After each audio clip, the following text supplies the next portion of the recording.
Okay, så i den her fysikaflevering, der fik vi til opgave at fortælle om det skokast. Og som vi kan se her på vores forside, så har vi et billede af et skokast, som der laver en parabol, som vi senere beviser, at det gør. Det her skokast kan man dele op i to forskellige retninger. Man har en x-retning, som der går hen ad x-aksen, og så har man en y-retning, der går op af y-aksen. Det vandrette kast, som er x-aksen, kan beskrives med, at x er lig med v0 gange t plus x0. Og det kan det så, fordi at de resulterende kræfter i x-retningen er lig med 0. Og det er ifølge Newtons regel, at første regel vil der så være en konstant hastighed.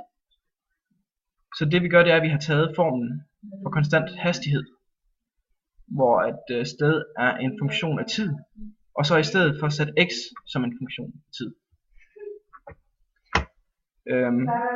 Ud fra dette kan vi så også se, at vx er lig med v0.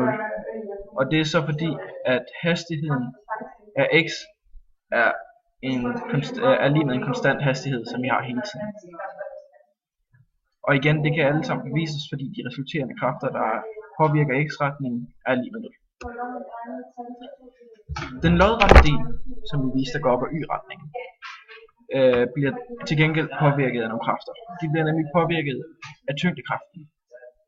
Det vil altså sige tyngdeacceleration. Vi kan derfor bruge formlen med en konstant acceleration. Og så i stedet for at have stedet som en funktion af tiden, så sætte y ind som en funktion af tiden. På den måde, ved at sætte y ind, får vi så, at y er lig med minus en halv gange tyngdeacceleration gange tiden i anden plus v0 af y, som er starthastigheden, som er hastigheden til tiden er 0 gange tiden plus startstedet til tiden er 0. Ud fra dette kan man så finde hastigheden ved at sige, at den altså er lig med tyngdeaccelerationen gange tiden plus vores starthastighed. I disse to funktioner har vi x og y som funktioner af tiden. Men vi vil rigtig gerne i stedet for prøve at se, om vi kunne lave y som en funktion, af y som en funktion af x. Og på den måde vi gør det, det er, at vi havde vores formel til at starte med, som hed x er lig med v0 gange t gange x0.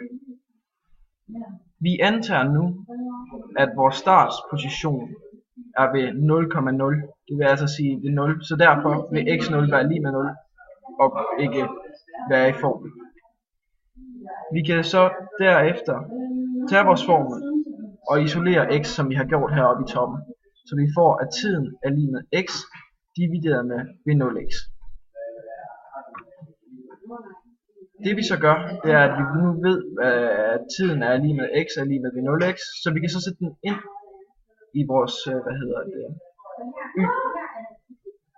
i vores ligning med konstant acceleration.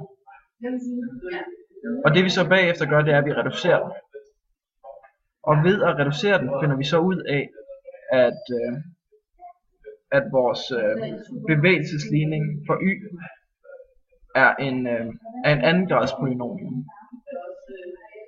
Det er så også grunden til, at banekurven for et skråtkast er en parabol. Så prøv at stoppe.